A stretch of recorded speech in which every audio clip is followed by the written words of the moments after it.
Good morning বন্ধুরা, কেমন আছো তোমরা সবাই? আশা করি তোমরা সবাই খুব খুব ভালো আছো। আমরাও ভালো আছি। আজকে শনিবার, সপ্তাহের সবচেয়ে প্রিয় দিন এটা আমার। আর আজকের শনিবারটা একদম রিল্যাক্স করে কাটাবো। সুন্দর প্ল্যান করা আছে আমাদের রিল্যাক্সেশনের, তো সেই রকমভাবেই কাটানোর প্ল্যান আছে। তাহলে চলো একসঙ্গে আজকে শনিবারটা কাটাই একটু হালকাভাবে।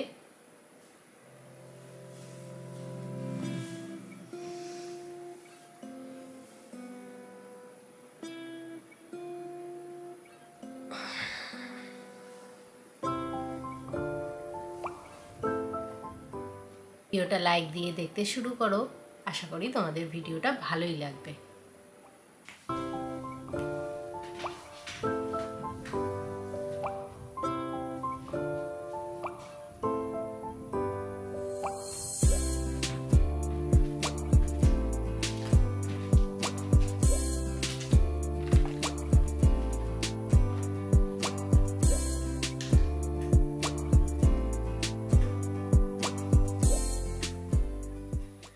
ঘুম থেকে উঠে বিছানাতেই বসেছিলাম, সৌম্য কফি করে এনে দিয়েছিল। তো ঝট করে বিছানা থেকে নেবে, ব্রাশ টাশ করে ফ্রেশ হয়ে নিয়ে বিছানায় বসে আবার কফিটা খেয়ে নিলাম আর মায়ের সঙ্গে কথা বলে নিলাম। এখন আবার বাথরুমে এসেছি। ক্রিম ফিম তখন মাখা হয়নি কিছু, সেইটা মাখতে এখন এসেছি।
যদিও কফি খেলাম সকালবেলা একবার, কিন্তু শনি রবিবার ব্রেকফাস্টের সঙ্গে একটু চা বা কফি না হলে চলে না আমার। আজকে আবার বেরোবার যেহেতু তারা আছে, সেই জন্য অনেক তাড়াতাড়ি ব্রেকফাস্ট হয়ে যাচ্ছে, না হলে তো ব্রেকফাস্টটা হতে হতেও অনেকটা বেলাই হয়। তো সেই জন্য কফি বা চায়ের গ্যাপটা অনেকটা পড়ে। আজকে তারা আছে বলে গ্যাপটা বেশি পড়লো না। একদম সিম্পল ব্রেকফাস্ট আজকে, পাউরুটির টোস্ট, ডিম, কলা আর সাথে অল্প একটু কফি। শনিবার রবিবার এই দুটো দিন আমি বিছানাতে বসেই ব্রেকফাস্টটা করি। হ্যাঁ, বিছানায় রেখে না করলেও বিছানায় বসেই করি। তবে আজকে খুব বেশিক্ষণ সময় নিয়ে খাওয়ার বা বসে থাকার সময় নেই। ব্রেকফাস্টটা করেই উঠে রেডি হয়ে বেরোবো আমরা, কারণ অলরেডি 9:30 বাজে। হয়ে গেছে আমার।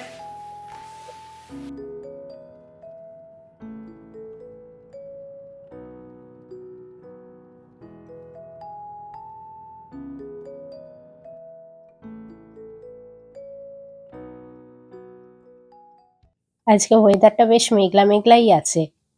পরের দিকে হয়তো বৃষ্টি হবে। আজকে সারাদিনই এরকম ওয়েদারই থাকবে, রোদ উঠবে বলে মনে হয় না। ম্যাসাজ করাতে যাওয়ার আগে আমার একটা আমাজন রিটার্ন ছিল, সেইটা করে নিয়ে তারপরে এর পাশেই আমাদের স্পা যে দোকানটায় আমরা যাই সেইটা রিটার্ন হয়ে গেল। এবার দেখো চলেও এসেছি কমফর্ট স্পা। এর আগের মাসেও আমরা করিয়েছিলাম এখানে, তবে সেদিন ড্রাই ম্যাসাজ করিয়েছিলাম। আজকে আমাদের প্ল্যান হচ্ছে অয়েল ম্যাসাজ করাবো। ফুল বডি ম্যাসাজ করিয়ে সারা সপ্তাহের টেনশন স্ট্রেস কমানোর জন্য এটা একদম পারফেক্ট। আর সব থেকে ভালো লাগে অ্যাম্বিয়েন্সটা। এত সুন্দর একটা ডিম আলো, সুন্দর একটা হালকা মিউজিক চলে, তার মধ্যে মাসাজ করতে করতে ঘুমই এসে যায়। আজকে আমরা করালাম 45 minutes oil and hot stone massage. সেটা নিল $50 এক একজনের।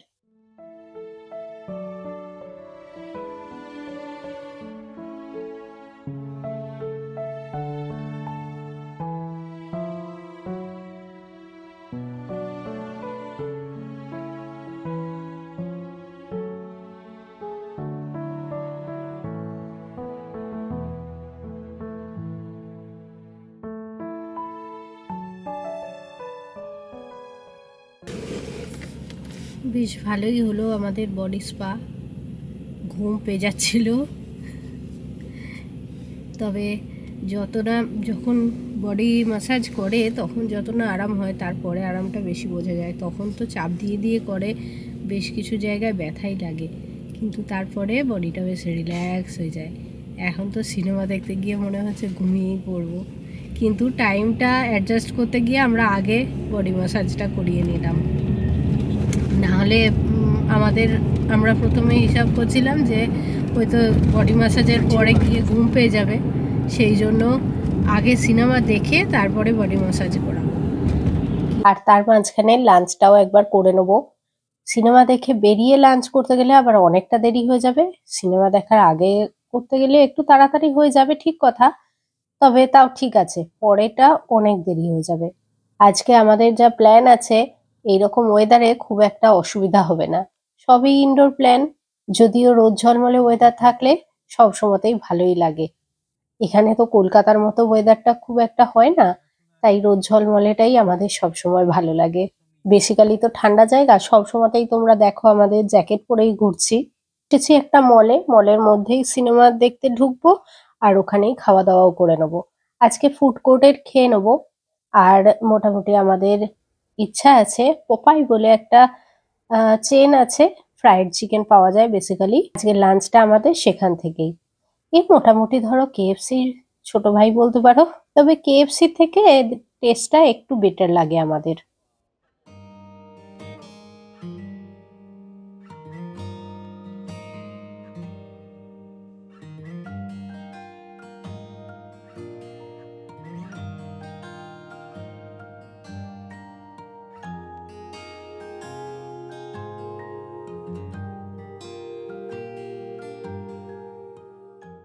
তবে এই পপাই নামটা যতবারই দেখি, ছোটবেলায় একটা কার্টুন দেখতাম পপাই দ্য সেলার ম্যান, এটার কথাই আমার বারবার মনে পড়ে।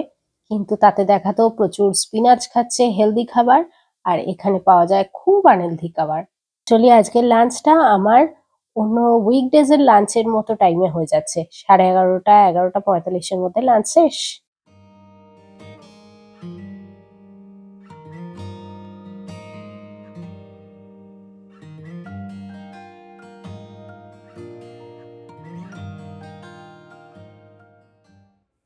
ফুড কোর্টের ওপরের ফ্লোরেই মাল্টিপ্লেক্স, সেখানে চলে এসেছি আমরা। চলো সিনেমা দেখি আমরা এখন আরাম করে। বাড়ি ফেরার পথে কিছু দোকান বাজার করার ছিল, তখন দেখলাম একজন লোক দাঁড়িয়ে রয়েছে, একটা স্টোর ক্লোজ হচ্ছে, তার 80% অফ দিচ্ছে সেই প্ল্যাকার্ড নিয়ে। আমরা যে দোকানটায় যাব তার পাশেই এই দোকানটা, তাই ভাবলাম ঘুরে দেখি ভেতরটায় কি পাওয়া যায়। গতবারই এই জায়গাটায় আসতাম, এই দোকানটা সবসময় বন্ধই থাকে, তো ফাইনালি এবার উঠেই যাচ্ছে, তো ভাবলাম যাই ভেতরে ঢুকে একটু দেখে আসি, বিশেষ কিছু যদি পেয়ে যাই খুব সস্তায় কিনে নেবো। এগুলো দেখো, এগুলো ব্যাগগুলো দেখে আমার এত বেশি ভালো লাগছিল, কিন্তু ডিসকাউন্ট দিয়েও এত বেশি দাম। এমনি সময় দোকানটা বড্ড কস্টলি ছিল, সেই জন্যই কেউ আসতো না বোধহয়। এই বক্সটা দেখলাম, এটা একটা জুয়েলারি বক্স, আমার কোনো কাজে লাগবে না, কিন্তু বক্সগুলো দেখতে এত সুন্দর লাগছিল, ভাবছিলাম অন্য কোনো কাজে লাগানো যায় কিনা। আর এইখানে দেখো, যারা জুয়েলারি তৈরি করে তাদের জন্য প্রচুর প্রোডাক্ট রয়েছে, বেশ সুন্দর সুন্দর দেখতে লাগছিল। আর এখানে যখন এরকম কোনো স্টোর বন্ধ হয়ে যায়, তখন প্রচুর প্রচুর ডিসকাউন্ট দিয়ে যা মাল আছে সব বের করে দেয়।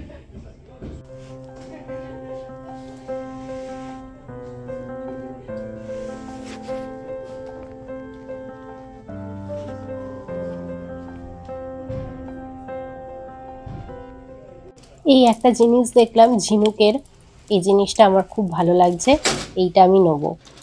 কি করব জানি না, হয়তো কোথাও এমনি শুধু সাজিয়ে রাখবো, কিন্তু খুব সুন্দর দেখতে।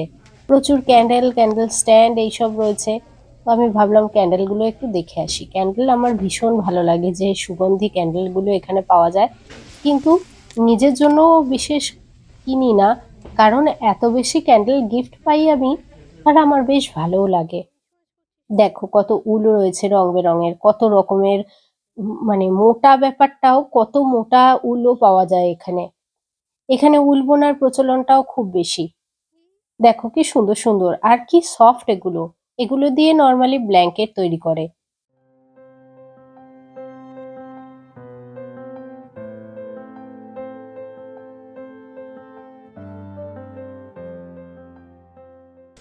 চলো এবার একটু ফুল লতা পাতার সেকশনে যাই। ওইগুলোতেই আমার ইন্টারেস্ট বেশি, একটু সাজানোর জিনিসে। কিন্তু সেগুলোও দেখলাম ডিসকাউন্ট দেওয়ার পরেও প্রচন্ড দাম। এখানে ওই দরজায় হৃদ দিয়ে সাজানোর খুব প্রচলন আছে, সেই জন্য প্রচুর হৃদ রয়েছে। আর বিভিন্ন ফুল টুল তো রয়েছেই।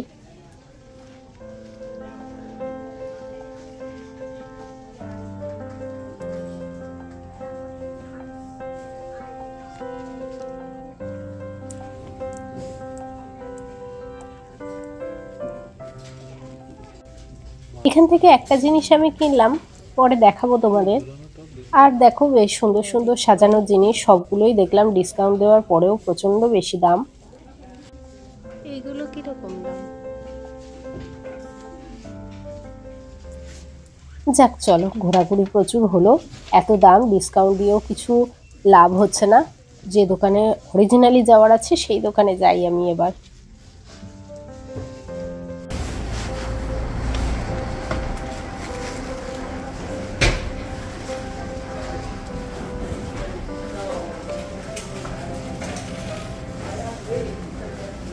খুব বেশি কিছু কেনার নেই আজকে, পার্টিকুলারলি একটা দুটো জিনিসই কেনার আছে। কিন্তু আজকে তোমাদের আমি মিট সেকশনে নিয়ে যাই, দেখাই এখানে কত অন্যরকম মিট পাওয়া যায়। এই দেখো, এটা হচ্ছে বুনো শুয়োর। গোটা শুয়োরটাও রোস্ট করে খাওয়ার প্রচলন আছে এখানে। আর বিভিন্ন কাঠ তো পাওয়া যায়, সাথে সাথে আমি তোমাদের দামগুলোও দেখাতে থাকছি। আর কি আছে চলো দেখি। হেন রয়েছে, একেবারে প্যাকেট করা গোটা গোটা হেন।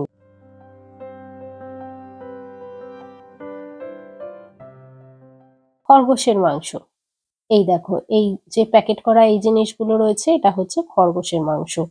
আরো অনেক কিছুর মাংস পাওয়া যায়, একটু অপেক্ষা করো। এই দেখো, এটা হচ্ছে ডাকলিং, কিন্তু একেবারে মাথা সমেত আছে। পাইথনের মাংস, সাপের মাংসও পাওয়া যায়। দেখে তো বোঝাই যাচ্ছে না, মনে হচ্ছে ফিশ ফিলেট। অ্যাকচুয়ালি যারা খেয়েছে তাদের কাছে আমি শুনেছি সত্যি মাছের মতোই খেতে। অ্যালিগেটর মানে হচ্ছে ওই যে ছোট কুমিরগুলো হয় সেই জিনিস।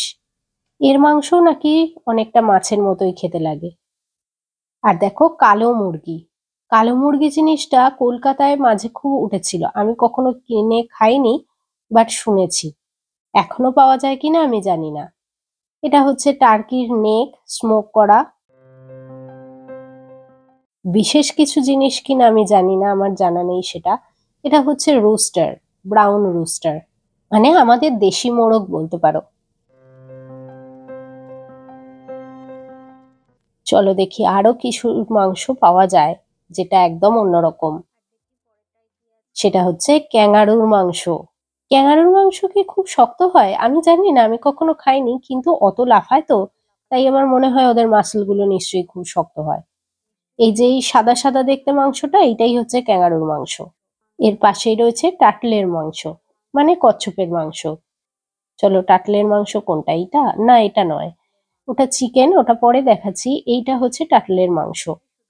আর চিকেনের বিভিন্ন রকম কাট তো রয়েছেই, গোটা মুরগি, বিভিন্ন কাট রয়েছে মুরগির, সব আলাদা আলাদা করে। চলো মাছের সেকশনটা ঝট করে একটু ঘুরে আসি। বড় বড় লবস্টার রয়েছে। এটা হচ্ছে স্টার্জিয়ান মাছ, একরকম সামুদ্রিক মাছ। এটা হচ্ছে আমাদের চেনা তেলাপিয়া, তবে এগুলো লাল কালো মেশানো রয়েছে। ডানজেনাস ক্র্যাব, দারুণ টেস্টি খেতে হয় এগুলো, একবার বানিয়েছিলাম আমি। যাই হোক চলো, আজকের মতো এখানেই ক্ষান্ত দিয়ে বেরিয়ে পড়ি। এখন দেখো আবার কিরকম ঝলমলে রোদ উঠেছে। আজকের দিনটা একেবারে রিফ্রেশিং ছিল। এভাবেই নিজের যত্ন নেওয়াটা খুব দরকার। ধন্যবাদ পুরো সময়টা আমার সঙ্গে থাকার জন্য। ভিডিওটা ভালো লাগলে লাইক, কমেন্ট, সাবস্ক্রাইব করতে ভুলো না। দেখা হবে আবার পরের ব্লগে।